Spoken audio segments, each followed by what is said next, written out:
다음으로 넘어가 보도록 하겠습니다. 두 번째 헤드라인은 바로 이 미국의 잠재적 중국 갈등 대비 무기 생산 확대라는 이야기입니다. 자, 미국 국방부가 중국과의 잠재적인 갈등에 대비를 해서 무기 생산을 대폭 확대하겠다라고 지금 나섰는데요. 패트리어트 같은 주요 미사일의 생산량을 두세 배 확대를 하겠다라고 지금 밝힌 상황이기 때문에 업계에서는 이 부분에 대한 우려를 좀 하고 있습니다.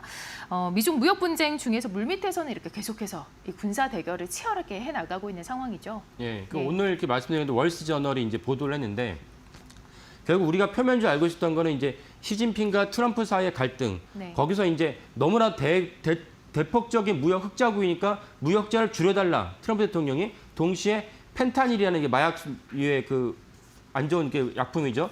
펜타닐이 미국으로 들어온 것을 우리도 막으려고 하지만 시진핑 당신도 좀 막아달라라는 것을 요구를 한 것입니다. 그래서 그런 어떤 형식적인 문제가 되게 불거지면서 주가가 내려가기도 했는데 어제 월스저널의 보도는 그 이면에 펜타곤이 미국 국방부가 그 군수업체를 모아놓고서는 이제 군비를 갖다가 확충하면서 무기를 갖다가 우리가 더 늘리겠다. 그중에서 미사일을 늘리겠다고 이제 요구를 했다는 것입니다. 그래서 6월에 첫 번째 회의를 했고 앞으로 6개월마다 이 미사일 증산이 어떻게 될지 우리한테 보고를 해달라. 너네가 어느 정도 미사일 증산을 할 수 있을지 계획을 알려달라라는 것을 요구했다는 것입니다. 왜?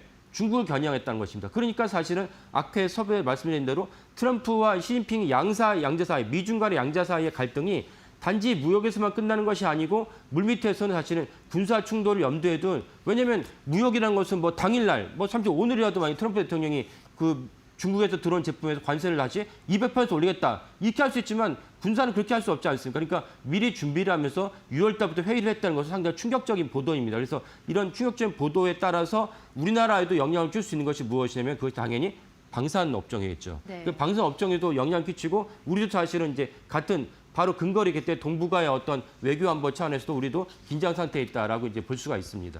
네, 지금 미사일 증산을 요구한 게 말씀하신 걸 들어보니 이제 중국 견제용이고 결국에는 이제 마약 분쟁을 넘어서서 이제는 군사 경쟁으로 가는 그런 상황인 것 같습니다.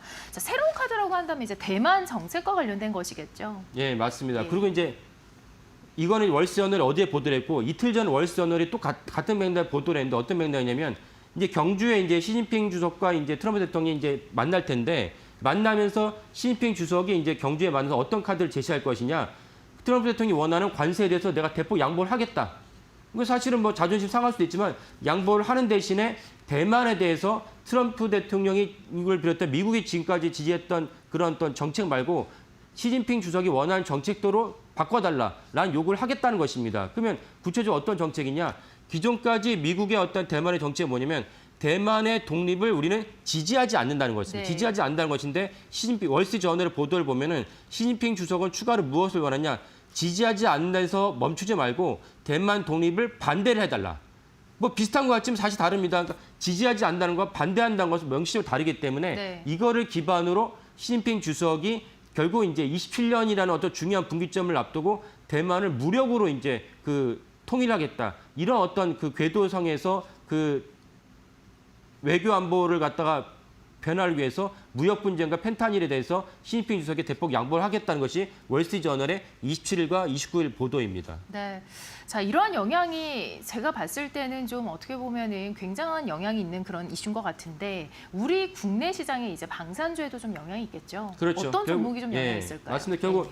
좀 안타깝긴 하지만 현실적으로 우리나라 방산 업종이 이제 매출과 주가 올라갔던 중요한 계기는 러시아 우크라이나 전쟁이었습니다. 그래서 러시아 우크라이나 전쟁 때문에 우리 방산 종목 올라갔는데 상당히 저도 이제 또 이 자료를 준비하면서 러시아 우크라이나 전쟁은 우리나라보다 수천 킬로미터 떨어진 곳에서 벌어진 일이고 근데 미국과 중국 간의 관계 정말 대만을 무력으로 침공하겠다는 것이 하나의 어떤 허상이 아니고 실질적인 실체가 있다고 한다면 정말 당연히 우리에게도 어떤 긴장 상태가 돌아가는데 우리가 투자자라는 냉정한 현실을 봤을 때는 당연히 방산업종은 거기에 대해서 엄청난 수혜가 일어난다. 그리고 아까 코너에 처음에 말씀하셨지만 패트리어트 미사일이 부족하다는 것입니다. 요격용 미사일이 부족하고 그러면 패트리어트 미사일을 대체할 수 있는 가장 가성비 좋은 제품은 어디냐? LIG 넥스원의 이제 천국입니다. 이런 식으로 이제 여러 가지 우리나라 방산업종의 매출과 새로운 어떤 지경을 갖다가 접어든 것이기 때문에 이 방산업종에 대해서 우리가 주목할 필요가 있다라고 말씀드리겠습니다.